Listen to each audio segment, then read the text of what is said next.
All right, everybody together. Hi, Lindsay. Hi, Lindsay. All right. So, guys, fundamentally, this is what you need to know about rate laws, because this is the foundation for the big nugget from this unit, which you're going to learn today. So, guys, rate laws are mathematical expressions. Do I have an example? Yeah. So, guys, rate laws are mathematical expressions that connect, and I'll even write on here so Linz can see what we're looking at. So guys, they are mathematical expressions that connect the rate of a reaction with the concentration of the reactants. And then guys, when we talk about these concentration rate relationships, we brought into the conversation this idea of reaction orders. And guys, reaction orders respect the fact that it's not always double the concentration, double the rate. So these reaction orders represent the exponential relationships that exist between concentration change and rate change. But guys, this is important. You cannot figure out reaction orders from balanced equations. Why not? Because, guys, a balanced equation doesn't tell us what's going on in the background. It tells us how much goes in, it tells us how much comes out, but it does not tell us how in turns into out. So guys, you've got to have rate data in order to come up with rate laws. Now guys, as we do this, it's very important how we talk about this.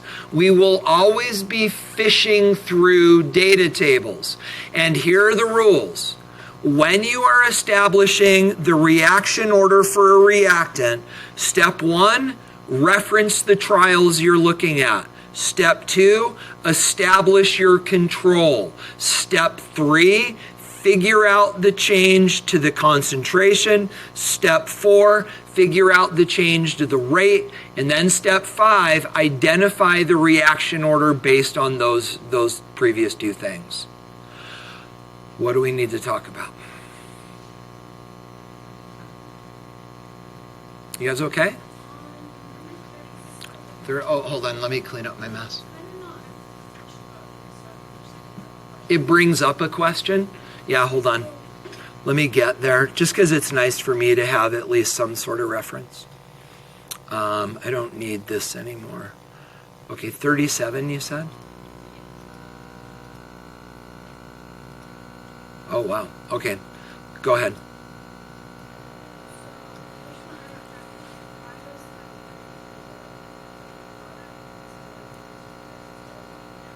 That's a great question.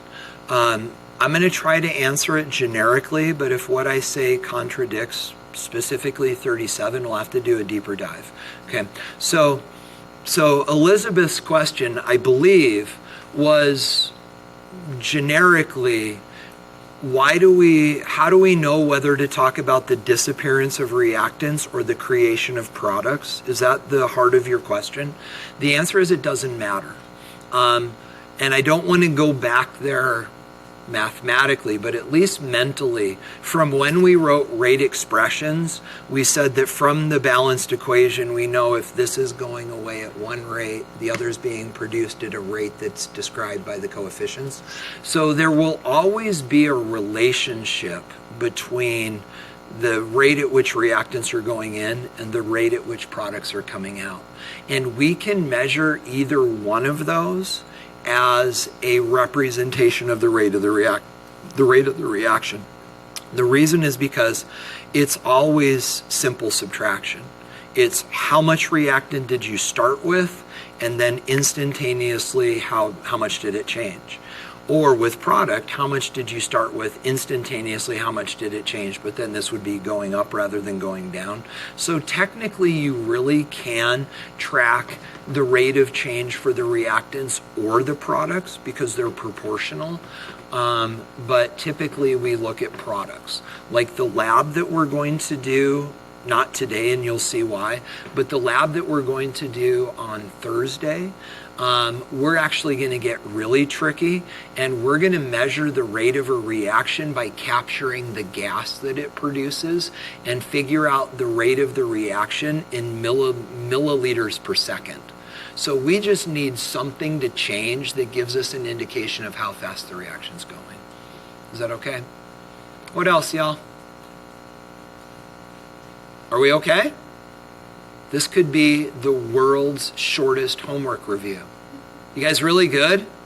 I know you'll ask if you're not, so one more try. You're good? All right. So guys, let's pause, let's record, and then let's do reaction mechanisms. Liam, I saw you handing out papers. Is that right? Does everybody have a copy of the paper? Sorry, Lindsay, I forgot to hand out copies of the paper.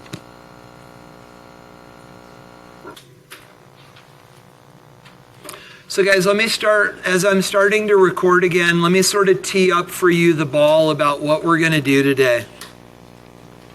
So guys, the meat of this chapter, the big idea, not of the unit, but of this chapter. Guys, the meat of this chapter is today. And it's all about establishing reaction mechanisms. So guys, we're going to talk in a minute about what reaction mechanisms are in more detail. But guys, what I'd like to do, and please don't write any of this down, is I want to give you the 30,000 foot view. What is a mechanism? What do you need to be able to do with it now? And maybe, what is this going to look like for the rest of your life, depending on what you choose to do for a career? So guys, let's talk. Again, please don't write any of this down. Let me unfreeze my screen, and off we go. So, guys, generic reaction. We've got some A, we got some B. Let's get spicy. We've got some C, and we've got some D. So guys, here's what we know. From this balanced equation, all we know is this. A and B are going in, and it takes twice as much B as A, and coming out is C and D, and we end up with 3 times more C than D, and all these different relationships. And so guys, from this we can write rate expressions. We can say that rate is equal to the change in concentration in A divided by change in time is equal to the change in concentration in B divided by 2 change in time. You get the idea. But guys, here's what this does not tell us. It does not tell us how A and B turn into C and D. We have absolutely no idea what's going on in the background. Do these things just run into each other and magically swap partners? Single displacement, kind of like? Guys, we have no idea what is going on in the background. So guys, that's what we're going to do today, is we are going to figure out what's going on in the background. So guys, the question is, how do we probe? How do we poke? How do we look behind the curtain and figure out what's going on behind the scenes as A and B turn into C and D? And guys, the answer now, and the answer probably for your entire undergrad in chemistry, is, guys, the way that you poke at this is you change the concentration of A. See how the reaction responds. Then you leave A alone and you change the concentration of B. See how the reaction responds. And by making these connections between concentration and rate, which we call rate laws, guys, by establishing these concentrations or relationships between concentration and rate, it allows us to peer behind the curtain and figure out what's going on behind the scenes. That's what we're doing today. These are called reaction mechanisms. Now, guys, here's the deal. And it's important, don't write this down, but it's important that you understand this distinction, or this could start to sound terrifying. Guys, as an undergraduate in chemistry, including this class, guys, here's the deal. Our goal for today is going to be two things. We are going to verify mechanisms using a two-step process. And guys, these are don't write this down, but just understand. This is going to be our two-step process for verifying mechanisms. This is our big idea today. First of all, do the elementary steps add up to the subject reaction? You have no idea what that means. Just tuck it away. And then guys, number 2, is the rate law for the rate determining step equal to the rate law for the overall reaction? Guys, that is our two-step process. This is what you're going to learn to do today. But guys, as we parse this, there's some things we got to talk about. First of all, what are elementary steps? We need to talk. Second of all, what is a rate determining elementary step? We need to talk about that as well. But guys, this is the thing that should put your soul at ease. Guys, they will never ask you, here's a reaction, here's the rate data, what's the mechanism? That is not verifying a mechanism, that is suggesting a mechanism. And guys, you've got to be a graduate student or working in a graduate lab as an undergrad in order to get to that point. Guys, you will not be suggesting mechanisms. You will simply verify mechanisms where they will say, here's a reaction. This is what we think might be going on. Is it possible? Not is it right or is it wrong, or what do you think it might be? Guys, the question will always be, this is the reaction, this is what we think the mechanism might be. Is it plausible or not? Do you guys understand the distinction between the two? Okay, so guys, with that said, let's do a little yippee skip over to the page that I gave you. And let's just summarize this stuff all at once. You've got this in front of you, right? Okay. So guys, let's talk about this as a big overview, talking about what mechanisms are, talking about molecularity, and then we'll dig into this in greater depth. So guys, this is can I use the word sophomoric with you? Do you guys know that's a term? Yeah, sophomoric means kind of simple and stupid. It really does. What? Right. But that is actually what it means. If somebody were to say your humor is sophomoric, it just means, anyway. So, sorry. So guys, this is a sophomoric example of what a mechanism might be, but at least it gets the juices flowing. So guys, we have this interesting reaction that really isn't that interesting, where A and B get together and they turn into C. And obviously the way that happens is A runs into B and it sticks and it turns into C. Except for that's not at all what's happening. As a matter of fact, what's going on behind the scenes is that A actually breaks into two pieces, A sub 1 and A sub 2. It decomposes. Then, guys, it turns out that one of these parts, A sub 1, runs into B, and it makes a substance called A sub 1b.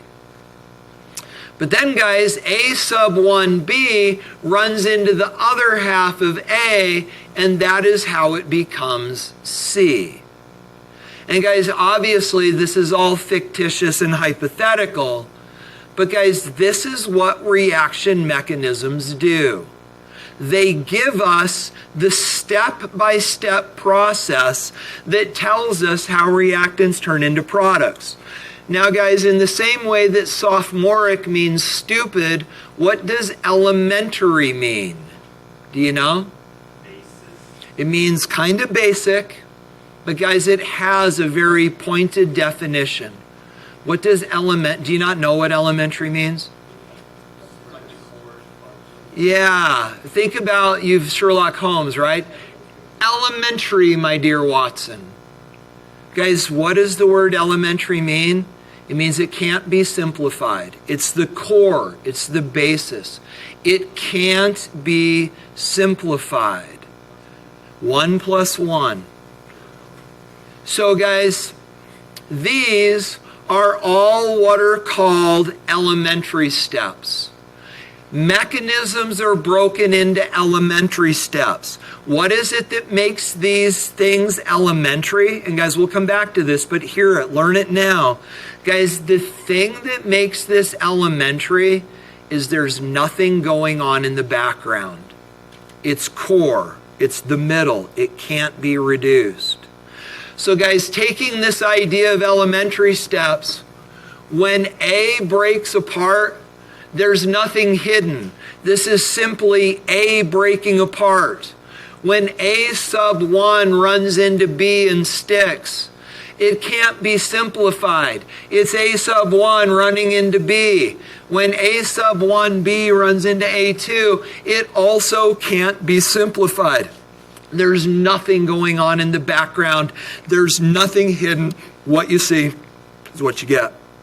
Is that okay? Okay. So guys, moving on into this idea then, bringing these all together are what we call reaction mechanisms. Reaction mechanisms are the collection of the elementary steps in order that turn reactants into products. Now guys, these elementary steps, as we said, are the single steps that add up to the complete reaction. But guys, we describe them by what is called their molecularity. And guys, this is worth understanding.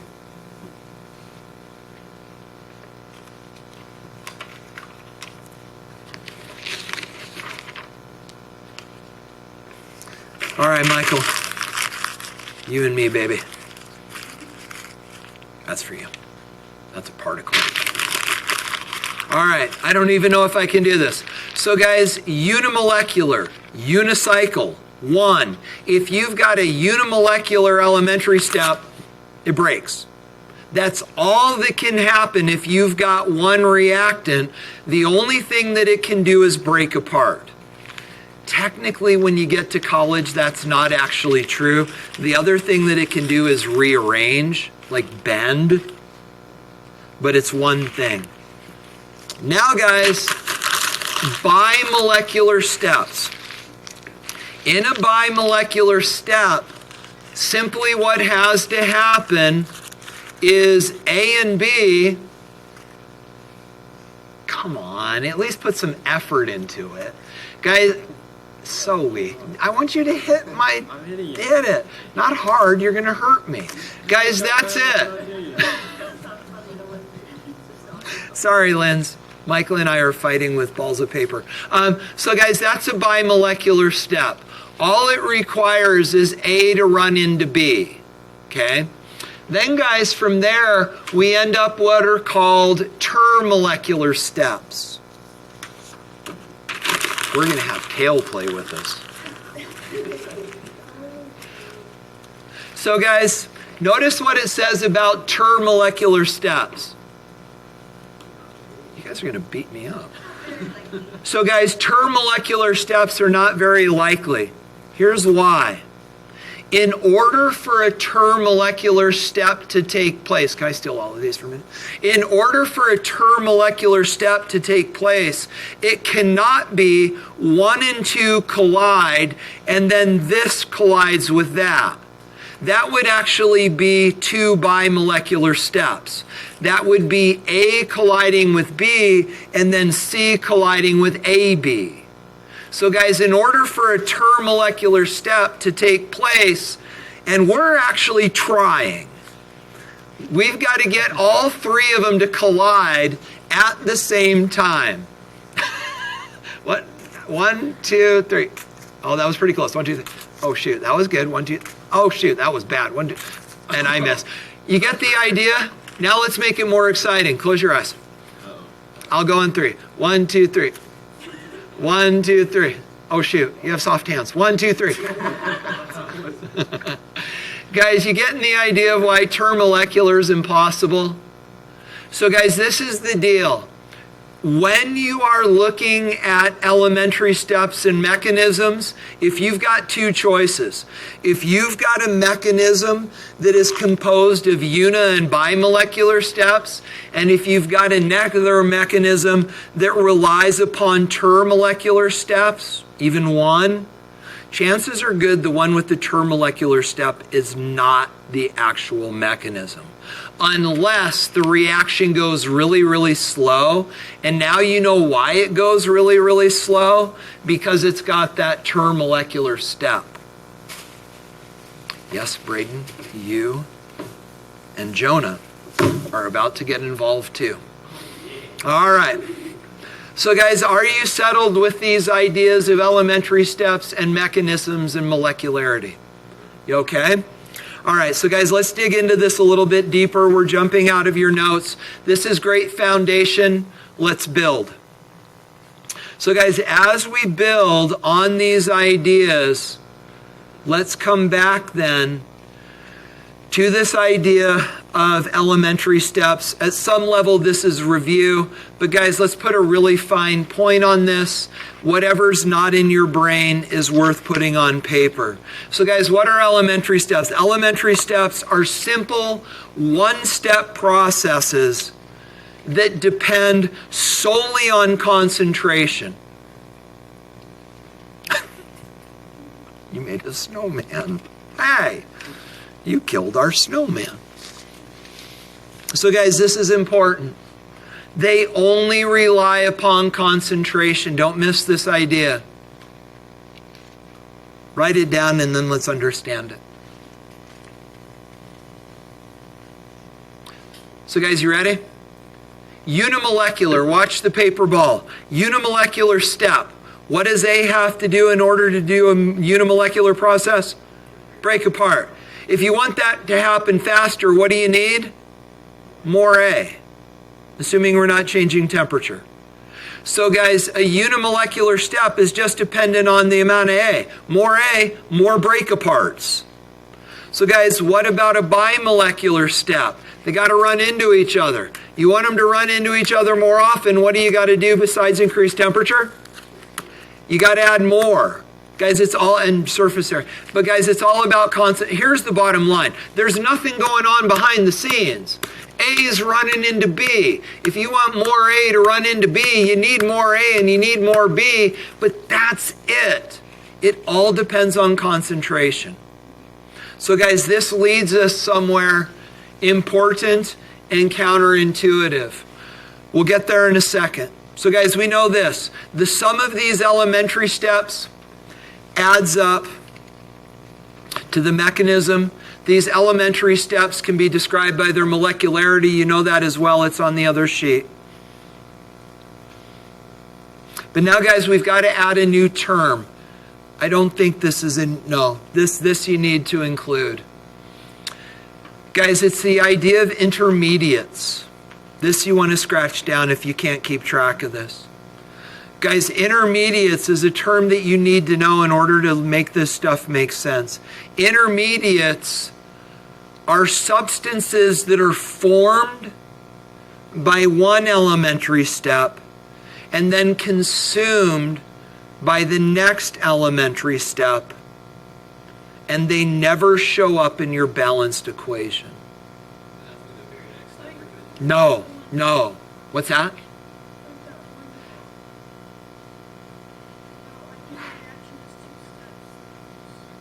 Oh, like Hess's law. Yeah, kind of. Yeah, so this is Hess's law like, that if we can take a reaction and break it down into steps, they have to add up to the reaction. But in Hess's law, there aren't intermediates, but you're right, the picture is similar. So guys, do this with me.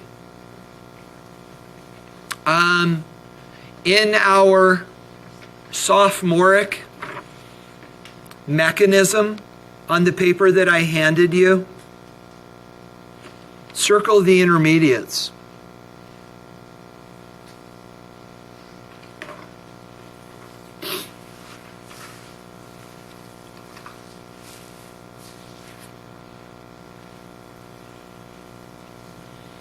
I'm going to go back to the sheet so that we can do this together.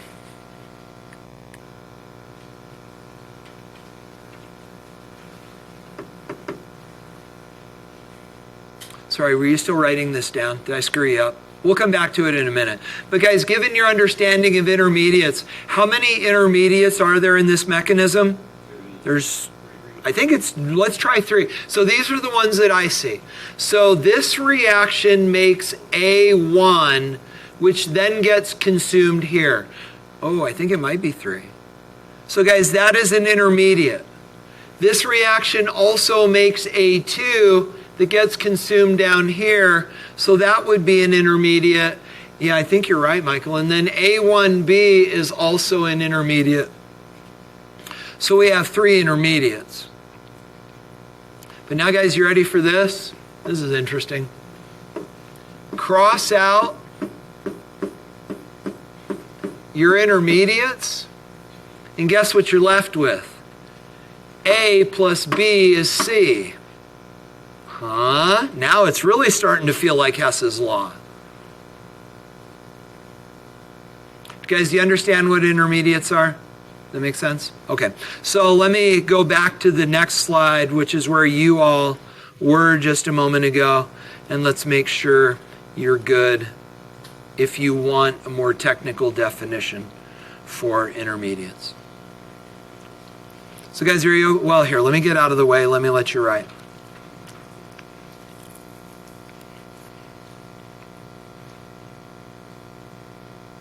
And then, guys, this is going to get a little bit weird before it becomes more clear. But I'll set you up for weird in just a minute. Are you guys good on intermediates? Okay, so guys, let's do this. This is an only, right? In this class, we don't do only and never because those are very scary words. Guys, this is an only. And guys, think through this. What does the rate, and we're not changing temperature, what does the rate of an elementary step depend upon? The concentration of the reactants in the elementary step. But guys, do this with me, and there's an answer to this question. In a reaction, what order is a reactant that doesn't change the rate of the reaction when its concentration changes? It's a 0 order reactant. Guys, you ready for a deep thought? Elementary steps don't have 0 order reactants. Let that bounce around for a minute. Guys, elementary steps do not have 0 order reactants. They are elementary. There's nothing going on behind the scenes. It just involves things breaking apart if it's unimolecular or colliding if it's bi or termolecular. But guys, that's it. There are no 0 order reactants. If you increase the concentration, you increase the rate of that elementary step. Does that make sense? Okay, so guys, why do we need that to be so importantly in front of our mind? And guys, the deal is this. Skill number 1. We know this, right? I hope you don't need to write it down because we know this. We cannot write rate laws for reactions from balanced equations. Guys, what do we need instead if we can't write them from balanced equations? We need rate data. Why is that true? Because the balanced equation does not tell us what's going on behind the scenes. So guys, in order to write rate laws for reactions, the balanced equation is not enough. We need rate data. You guys buy that? Because the rules are about to change. Guys, for elementary steps, we can write rate laws for elementary steps from a balanced equation. For elementary steps, we do not need experimental data. Guys, we can write the rate laws for elementary steps straight from the balanced equations. Guys, the question is why? What is it that allows us to write rate laws for elementary steps from the balanced equations when we can't do that with the overall reactions? What is it about elementary steps that allows us to write rate laws from balanced equations? Talk to the person next to you. See if you can figure it out.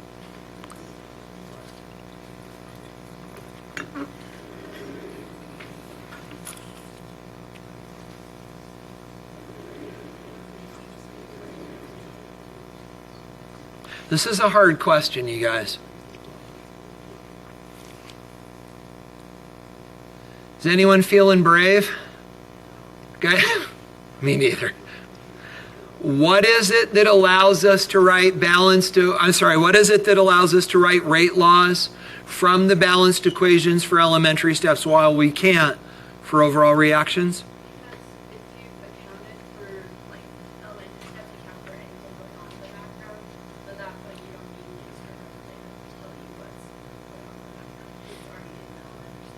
That's the point we needed to get to.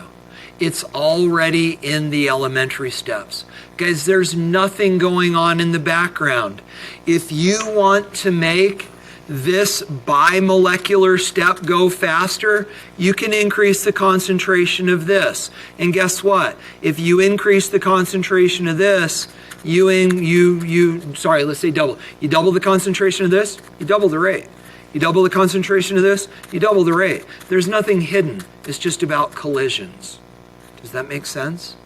So guys, fundamentally, and Claire, I really like the way you said it. This is the way I pulled it together. And maybe it's just a concept you don't need to write down. The coefficients for the balanced elementary steps are the exponents for the reaction orders in the rate law. And as Claire said, this is true because there's nothing going on in the background. Guys, these things are just running into each other. And as a result, the rate law is based directly on the molecularity of the reaction.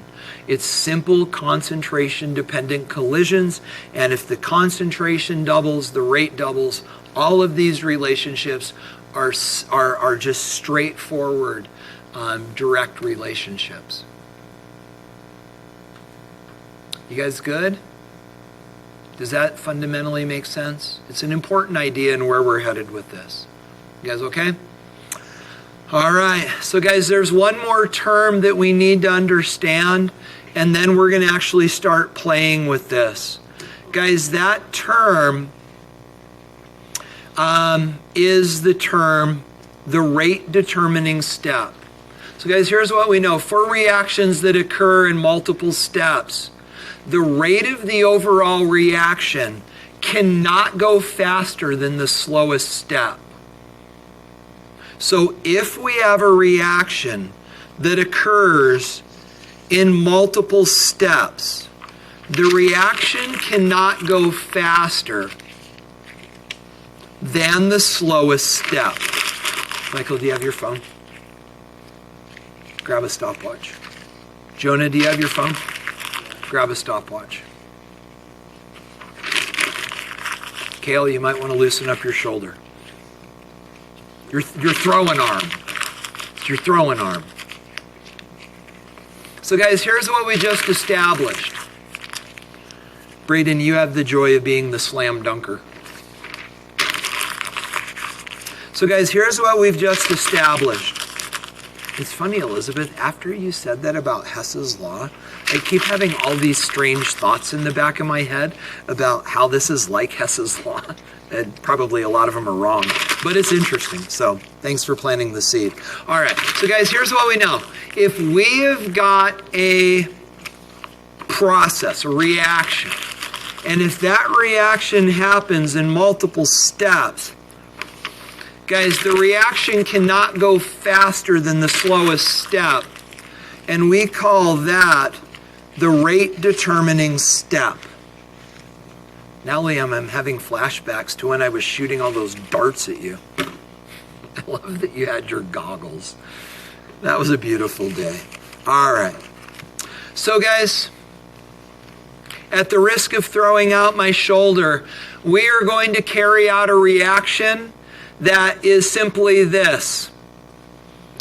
Counter turns into trash can.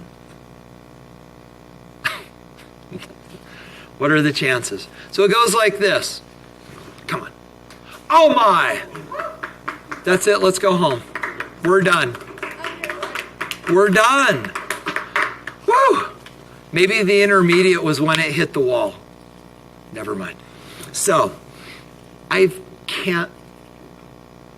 Okay. My fear is that's the one good thing that's going to happen to me all year, and it just happened here. I wasted it.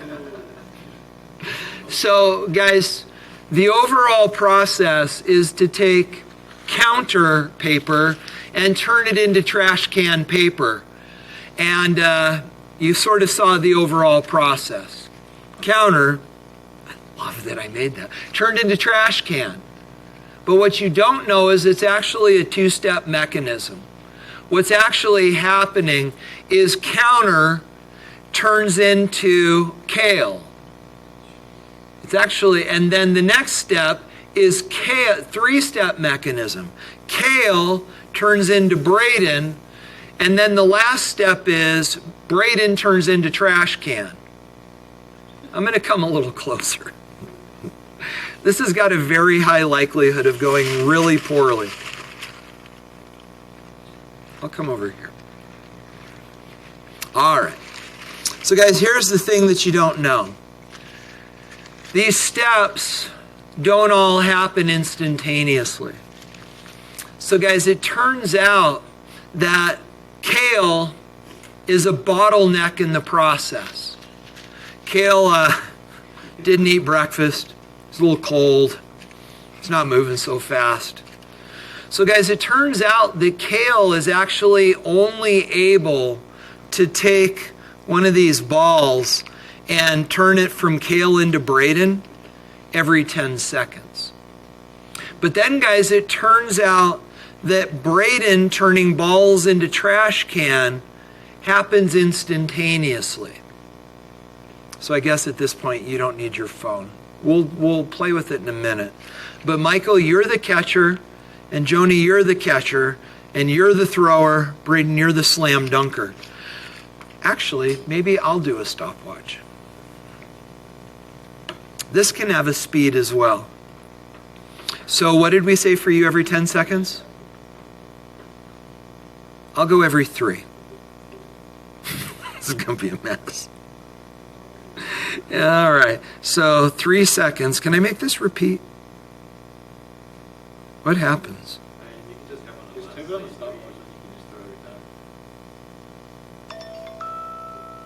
That's super annoying. Would you do that for me? Can somebody do a stopwatch for me and tell me every 3 seconds?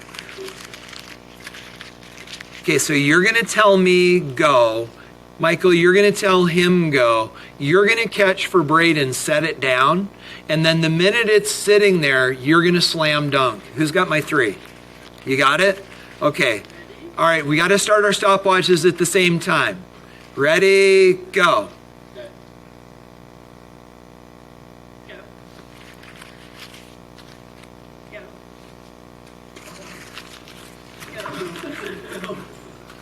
You got to catch. Okay.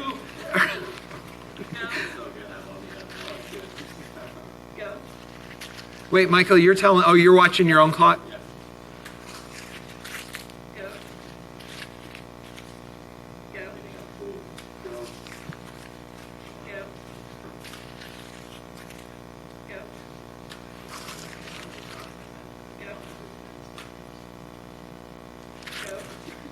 You guys getting the idea?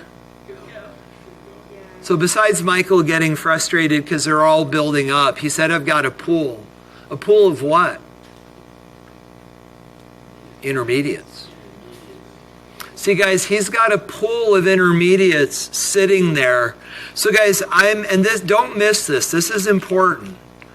So, guys, I'm chewing through reactant 1 every 3 seconds. Right? But as these reactants turn into products, there's a bottleneck right here, right? So guys, here's the deal. If we want to make these balls turn into trash can balls faster, is it going to do any good to increase the concentration of this reactant? No. Guys, you could pile 11,000 balls in front of me, and that's not going to make trash can balls happen any faster. So what does that make these balls? Zero order reactants. See, guys, we can increase the concentration of these all we want, and they're still going to pile up at Kale. So what would we see if we were collecting data? Well, we would increase the concentration of whatever this is, and we wouldn't see the rate. Because, guys, the rate that we measure is the rate at which these balls are going into the bucket. And the rate at which these balls go into the bucket is not going to change no matter how many balls we have over here. So what would that look like? You would double the concentration of A, the rate wouldn't change, making this a zero order reactant.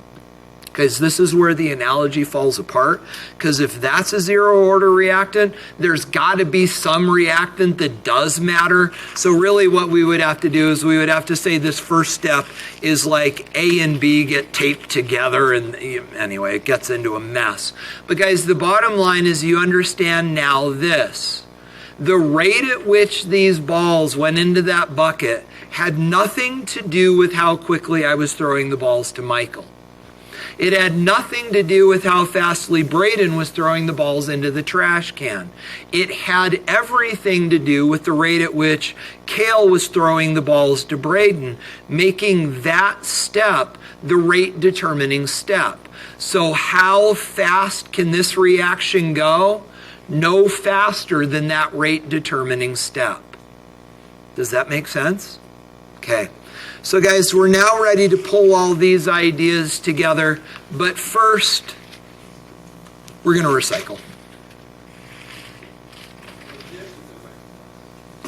Say what? I think so.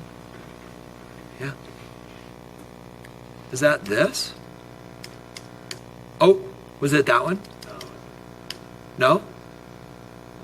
Keep going. Forward or back? This?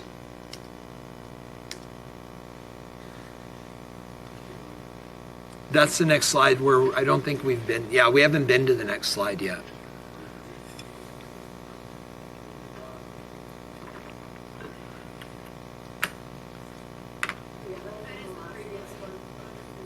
This one?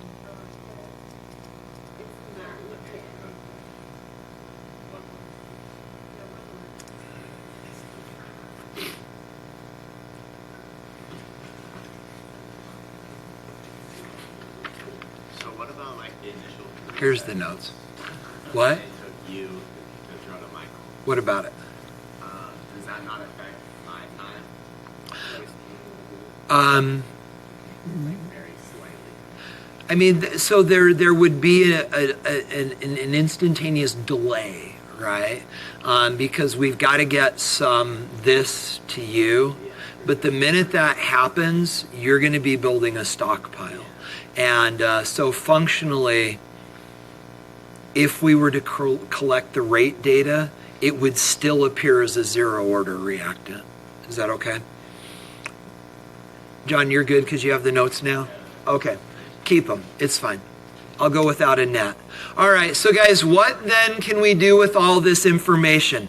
This is the skill that you need to glean from what we've done for today. So guys, the idea is this. For a reaction that occurs in multiple steps, the rate of the overall reaction can't go faster than the rate determining step, right? So this then is what we're going to do for this. This is where we started. I would suggest you don't need to write it down because when you go through the practice, it'll make sense. So guys, we have a reaction that says this. We have a reaction between nitrogen dioxide and carbon monoxide. Don't write this down. This is what this will look like on the test. As represented, well here, let me show you below. And this is suggested to take place through the following two-step mechanism. Verify that the mechanism is valid. Now guys, please understand what this question doesn't say. It does not say propose a mechanism. That's like grad school. It doesn't say figure out how this reaction happens. What it is saying is, here's a mechanism that might be possible. Verify that it's possible. And guys, here's the thing that's interesting. Even if it checks out as possible, it doesn't mean it's right. But we can verify that this one is at least not impossible. So guys, how do we do this? This is how we started the day. It's a two-step process. Step number one, the steps have got to add up. Then guys, step number two, the rate law, check out these words, the rate law for the overall reaction has to match the rate law for the rate determining step. So guys, do this with me in your head. The rate law, well, let's do the test again. Test number one, the elementary steps have to add up to the overall reaction. Hess's law, kind of. Then guys, step number two, the rate law for the overall reaction. Time out. What do we need in order to write rate laws for overall reactions? Data. Must be the same as the rate law for the rate determining step. Which is the rate determining step? The slow one.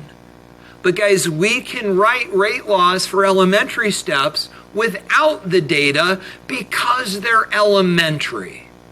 So what does this look like? Well, guys, this is what it's going to look like on the test.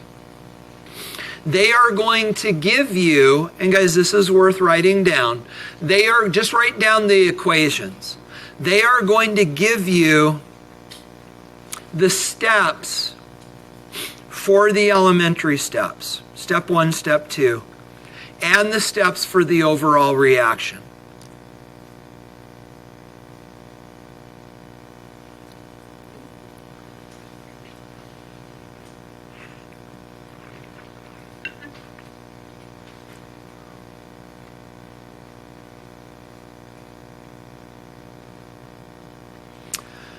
You guys okay? So in order to verify the mechanism, guys, the first thing that we've got to do is this. We have got to bring down our reactants. And guys, this is what you've got to do on the test. No corner cutting. This is what you've got to do. You've got to bring down the reactants and the products and make sure they add up. So guys, we've got NO2, we've got NO2, we've got NO3, we've got CO. For products, we've got NO3, we've got NO, we've got NO, comma. Nice work. We've got NO2, and we've got CO2. So now, guys, let's kill the stuff that's the same on both sides. So we've got an NO2 on both sides. We've got an NO3 on both sides. So we're left with NO2 plus CO is NO and CO2. So guys, how do you handle this on the test? If you stop there, you get no credit. What you need to do is this.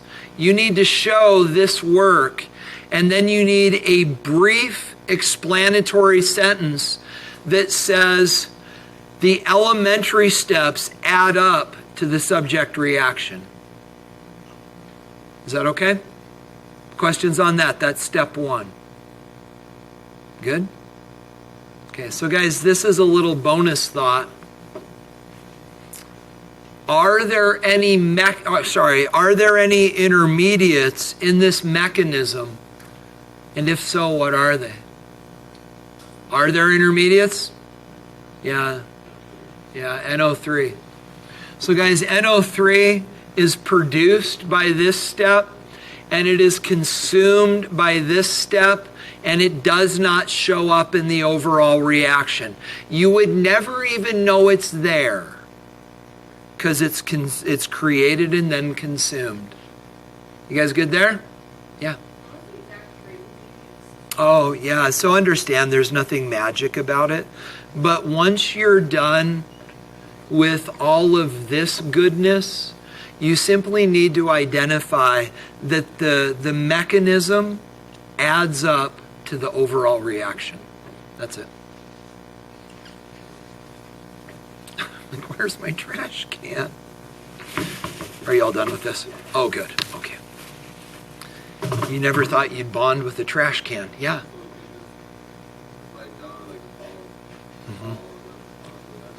Correct. So you bring down all the reactants, you bring down all the products. What I've seen people try to do is sort of cut those corners a little bit. And I've seen people try to do this. NO2 is NO2, NO3 is NO3. And while that's not wrong, I find that this is better. It does take like 20 more seconds, but I find that this is better because you're going to want these, the elementary steps, to not get all mucked up as you're doing this on the test. So I find it's better to spend an extra couple seconds and rewrite them, bring them down. So on the test, would they ask them, is that the rate determining? Ah, that's where we're going next. We don't know, but let's talk. You guys okay on the adding them up thing? Okay. So now, guys, test number 2 is this. Does the rate law for the rate determining step match the rate law for the overall reaction? So, guys, the first thing we're going to do, and Elijah is very good at bringing us back to this every single time. Guys, in order to write the rate law for the reaction, we need rate data. So, guys, you now have 3 minutes to write the rate law for this reaction as if you were doing it on the test. 3 minutes, go. Guys, please do this. If you're sitting there right now going, I don't know what to do, you're going to have that experience on every single question when you take the AP test. And guys, you are developing muscle memory. If you see a question and you don't know what to do and you freeze, that's what you're going to do on the test. So guys, when you read a question and this little thing in your head goes, oh crap, the most important thing you're going to do is what you do next. Guys, break the habit of training yourself to just stop. Do something. It could be circling data. It could be finding controls. It could be drawing arrows in your data chart. But guys, I'll also tell you this, if you're done, you just got 0 credit for this on the test, and I know that for sure.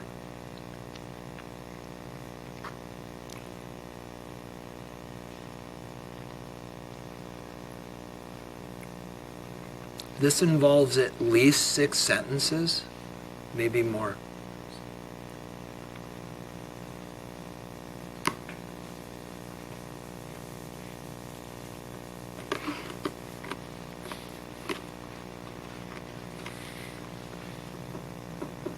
Sorry if I'm in the way. And this is actually going to go away.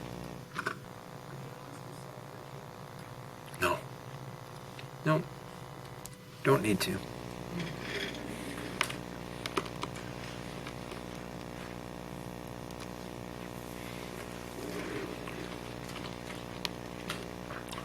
Although, Clara, it was you that asked, right?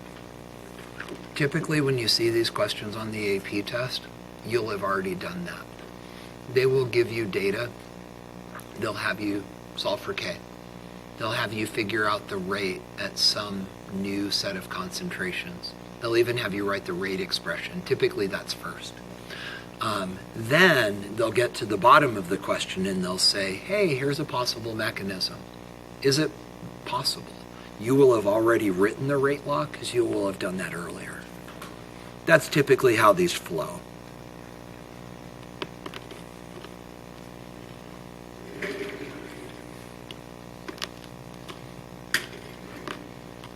So guys, you have about another minute left.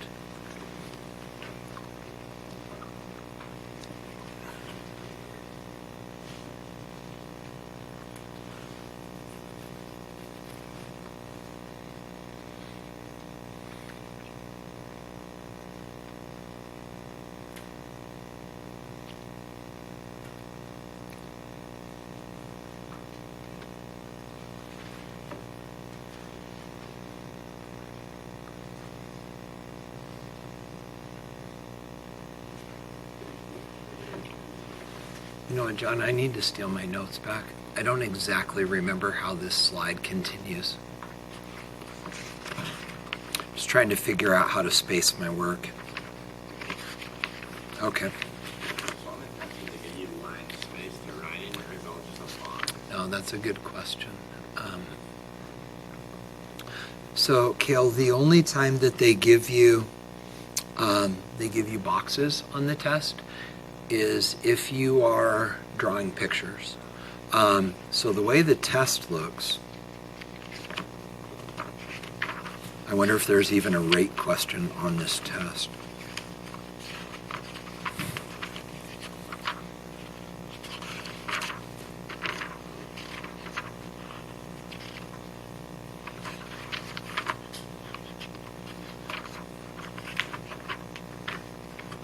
Doesn't look.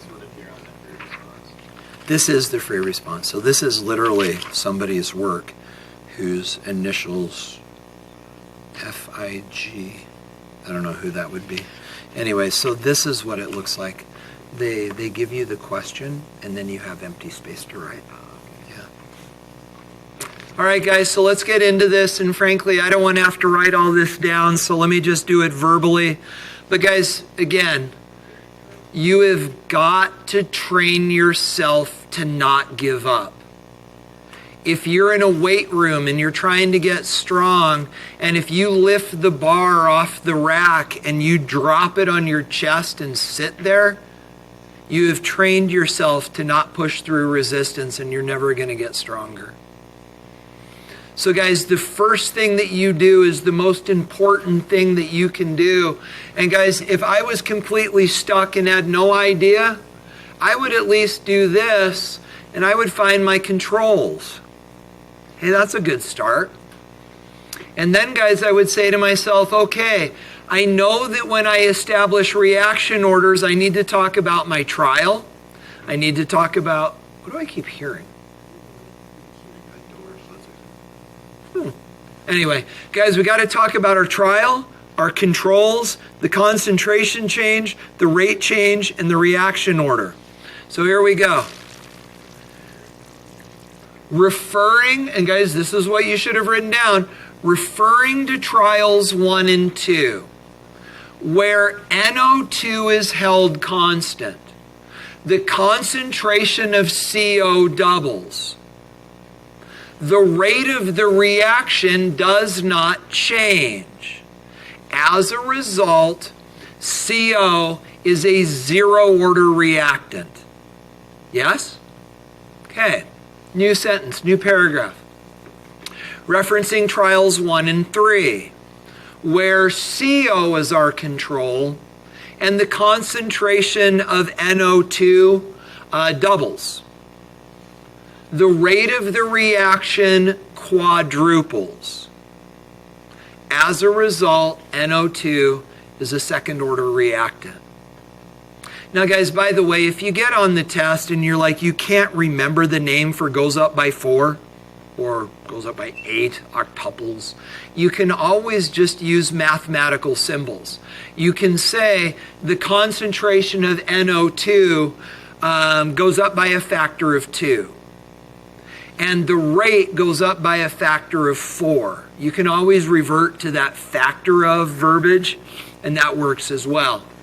So guys, what then is the rate law for this reaction? Rate is equal to K, and we've established that NO2 is zero order, so it doesn't show up. And we have what? Oh, I'm sorry, other way around. These guys, wait. This is constant. This, oh, you're right. CO is zero order. And then, guys, NO2 This is the hazard of not writing out the sentences, is then it becomes from memory. Then guys, CO is controlled, NO2 doubles, rate quadruples, so that makes NO2 a second order reactant.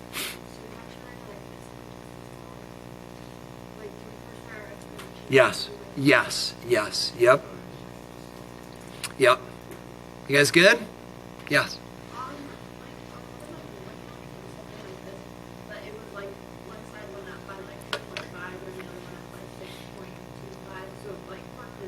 Yeah.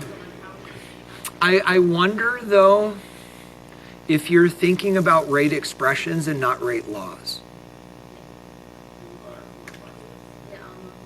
Let's look at it in a minute. Yeah, let's talk about how to talk about that. Let's finish this up first, though. Is that okay? Okay. So, guys, are we all okay to this point? Okay, so now, and Ivan is seriously hot on it.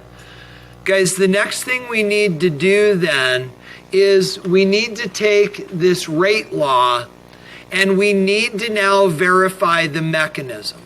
So guys, to do that, we are going to go back to this.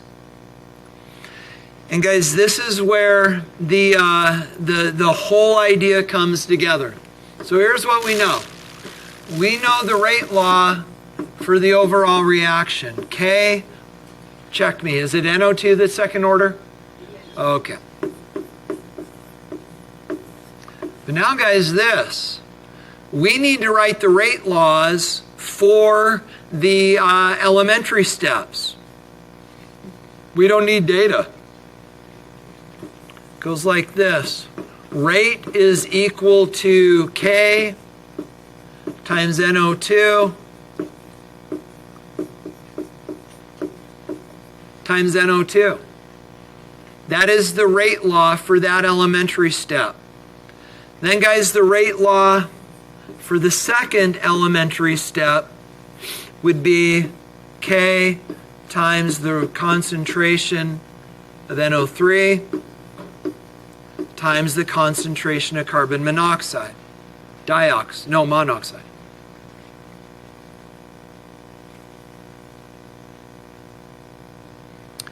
Now, guys, we are ready to verify the mechanism. Step 1, we establish that the elementary steps add up to the overall reaction.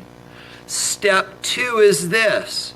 The rate law for the rate determining step will be the same as the rate law for the overall reaction. But as Ivan pointed out a second ago, in order for us to say that's true, we need to know which one is the slow step. And guys, literally,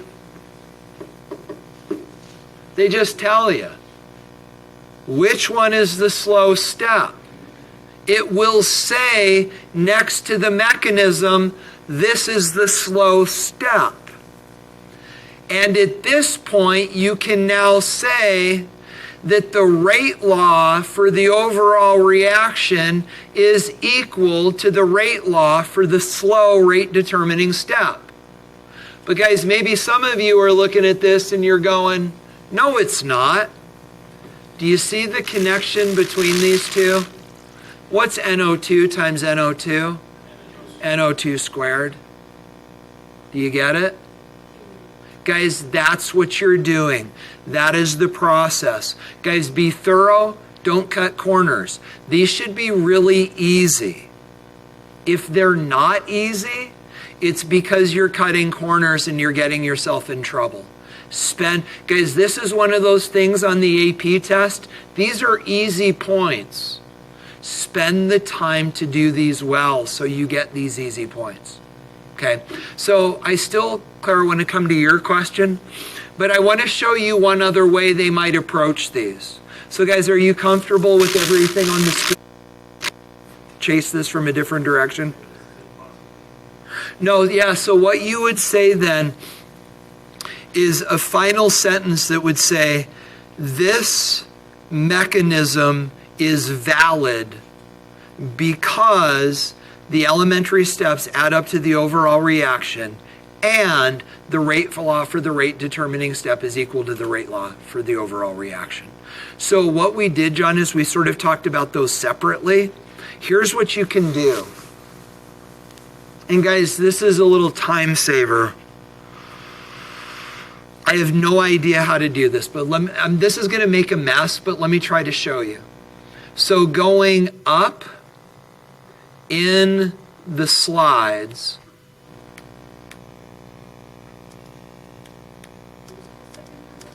I will in just a moment. So moving up to this, we did this work, right? Yes? Yeah, and what we did is we figured out that these add up. Guys, do this work, leave it be.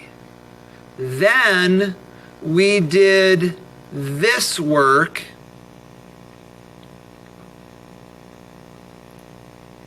and we came up with the rate law. Then we took this work and we brought it here, and we identified that the rate law for the rate determining step is the same as the rate law for the overall reaction. Guys, do those two sets of work and then interpret both at one time. So show that they add up, but don't interpret it. Then show that the rate law for the rate determining step is the rate law for the overall reaction, which involves the previous slide where we've got to say, looking at trials 1 and 2, this is controlled, this is dealt, you get the idea. Then, John, to your question, what you do at the very end of this is you write a sentence that says, this mechanism is possible because the elementary steps add up to the overall reaction, and the rate law for the rate determining step is the same as the rate law for the overall reaction. Is that okay?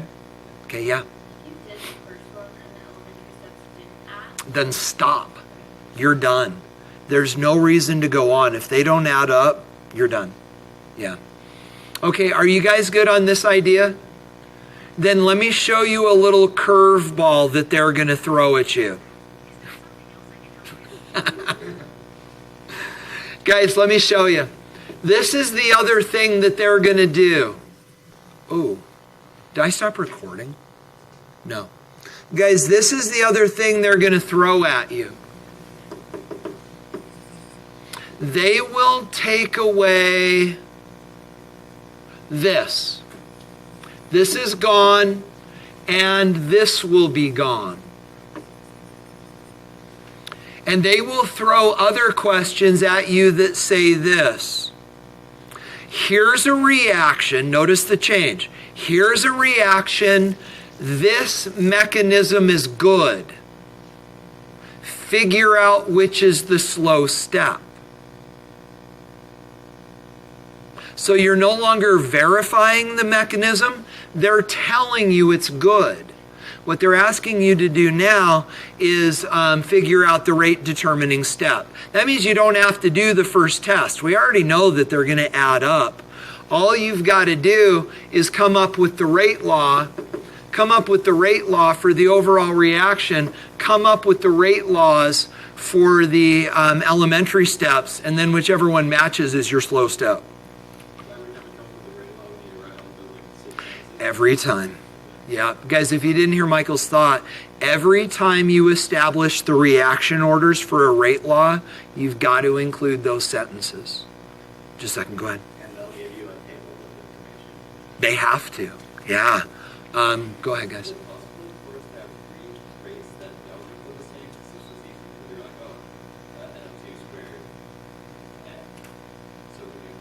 So are you saying, could there be more than 2 elementary steps? Yes. Yeah, absolutely, there can be more than 2.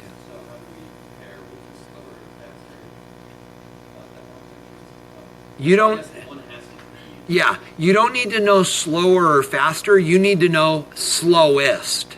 And once you've got that, you're good. Correct. Correct. Yep. Jared, were you? Go ahead. Go ahead. If they didn't add up, Mm-hmm. You just stop. Yeah, because it doesn't matter. The rate laws, if they don't add up, it's broken in the first place. you just write this mechanism is not bound because Exactly. You got it. So guys, this is what I want to do. We're almost out of time. I don't want to show you your homework yet because it's a little bit bigger conversation. Guys, we're going to have a ton of time in third period today to get a lot of stuff done. Let's break there. I am going to pause recording because I want Linz to hear this. So guys, let's just take a break. When it's break time, we'll come back and we're not going to learn anything new. I want to talk with you about the homework. So guys, take 5. I do want to explain to you the homework for today if I could. So it goes like this. So guys, your homework assignment are these. But then in addition to that, as if I had planned it, your tax dollars hard at work.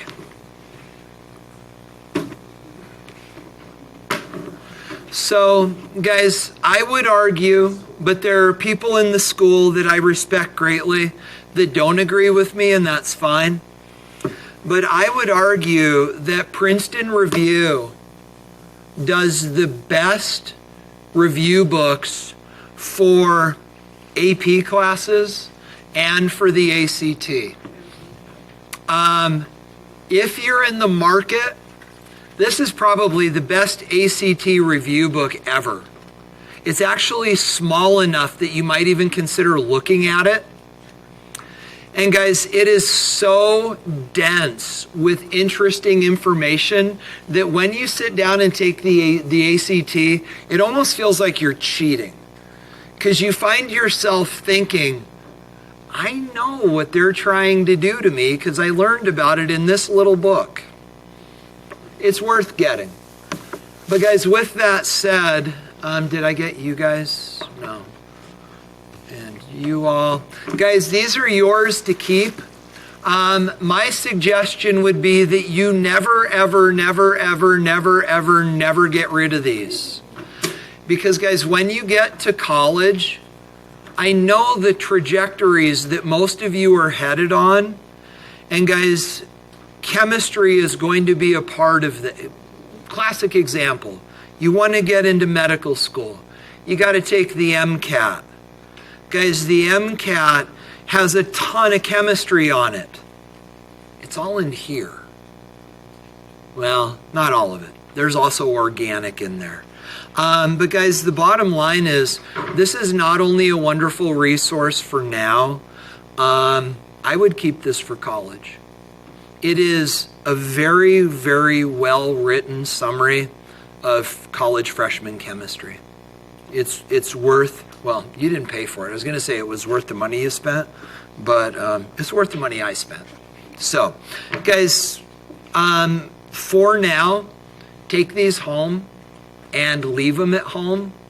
But guys, what you're going to find out is in a couple weeks, let me leave it that vague. In a couple weeks, you guys are actually going to be entering into a covenant agreement with yourself and with me. And guys, that agreement is going to be you committing to study for the AP test, starting weeks before the AP test. And guys, it's all going to be based out of this. So leave this at home for right now, with the exception of Thursday. And here's why. Guys, our textbooks are good. It's why I use them. But guys, there's a glaring hole in the material at the end of the chapter. And guys, it's stuff on rate laws and mechanisms. So guys, this is actually not the 2019 pages. These are actually the 22 pages. We need to find the 23 pages. So guys, typically the page numbers are close. So open up to page 211. 209. So those are the answers?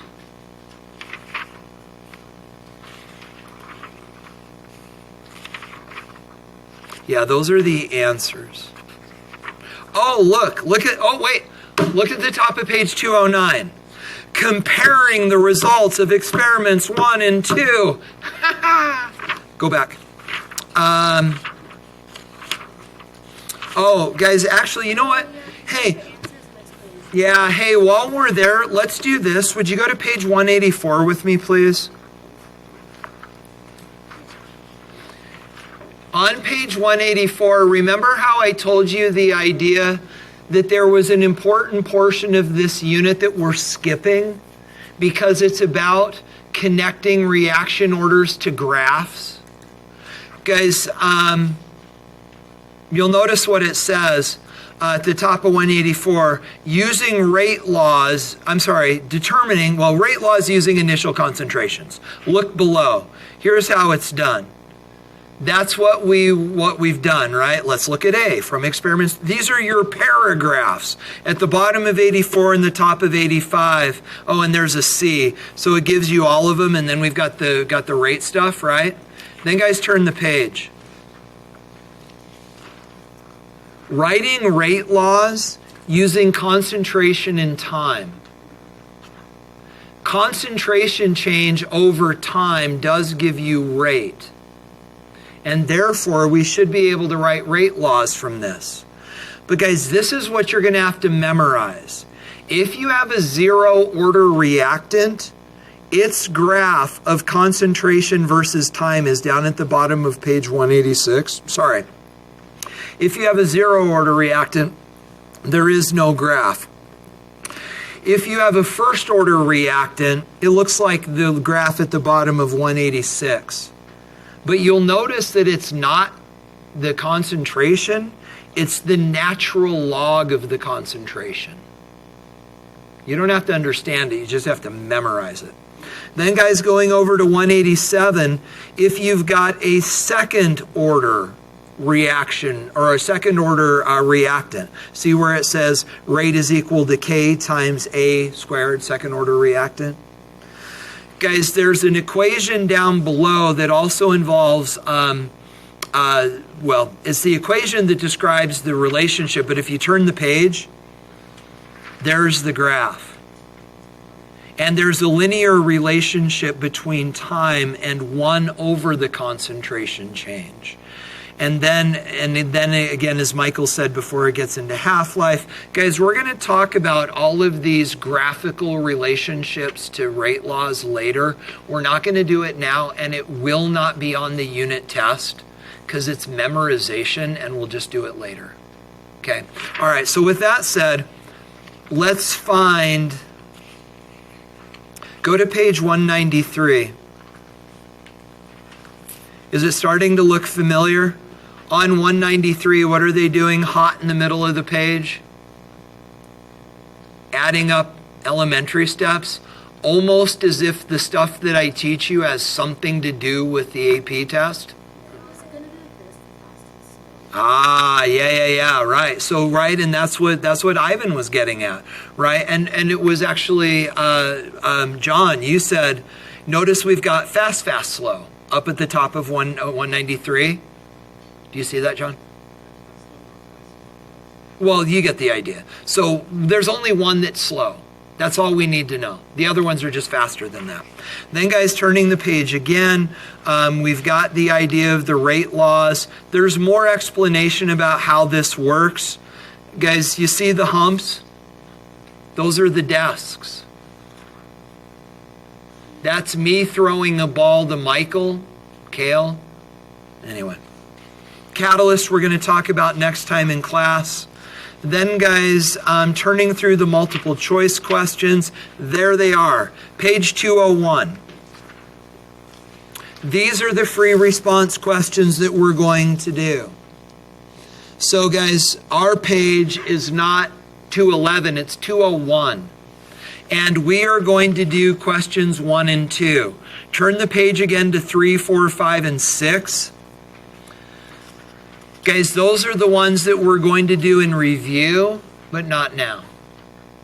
Okay? Then, guys, if you want to turn over to page 204, guess what we've got on letter D? equilibria. That's where we're going in the next chapter, which is coming after next time. It's all connected. All right, so guys, go back to 201. You're going to do questions 1 and 2. But guys, if I gave you a minute right now to scan over questions 1 and 2, you would get uneasy. I'm not going to talk with you about why questions 1 and 2 should make you uneasy until Thursday. I want to give you the chance to sort of wrestle with these before we talk about them. We'll talk about them, but there's stuff in here we ain't talked about. I would also encourage you to not look directly at the answers. Are they on 211? Yeah. So guys, you've got the answers back on 211. Actually, I think it starts on 2. Is that? Yeah, it's actually on 209. But guys, I would encourage you to try to struggle with these before you go for the lifeline. Play with these. Okay, so that's your homework, yeah. Where are we with that? Here, hold on, let me stop recording. And then, guys, let's just have a little family meeting and figure out where we're at. So, hey, buddy.